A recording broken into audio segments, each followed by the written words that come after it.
વરસાદનું એક ટીપું પાણીનું પડે એટલે જીવમાં જીવ આવી જાય. આ દરેક ઝાડવાને બારે માસ રોજે રોજ પાણી પાઈએ છીએ, પણ આ વધતા નહોતા. ટૂંકમાં ઉનાળાની સિઝન હોય ત્યારે ગરમીના કારણે ખાલી એનું અસ્તિત્વ ટકાવી રાખે ઝાડ, પણ અત્યારે ખાલી વરસાદના પાણીથી લગભગ આ અઠવાડિયાની અંદર 1 ફૂટ જેટલી ઊંચાઈ વધી ગઈ. રાજાપુરી આંબો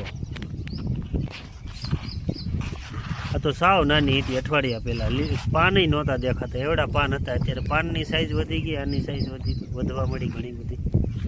સીતાફળી આ બધા અઠવાડિયાની અંદર લગભગ 2-2 ફૂટ જેટલા વધી ગયા.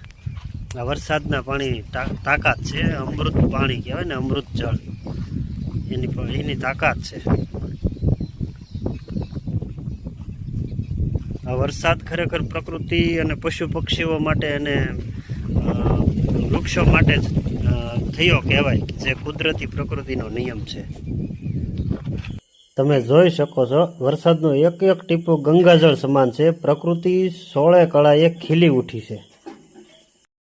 મહુડો હોય વધ્યો, બાજુમાં સમુદ્ર શોધ, વેલ અને ચંપો, કોમા, કાળો શીરીષ. વાસેટીની ભાજી તો ચોમાસામાં થતી હોય, પણ અત્યારે માવઠા દરમિયાન ખૂબ જ વહેલો કોળી ગયો છે અને ભાજી પણ આવી ગઈ.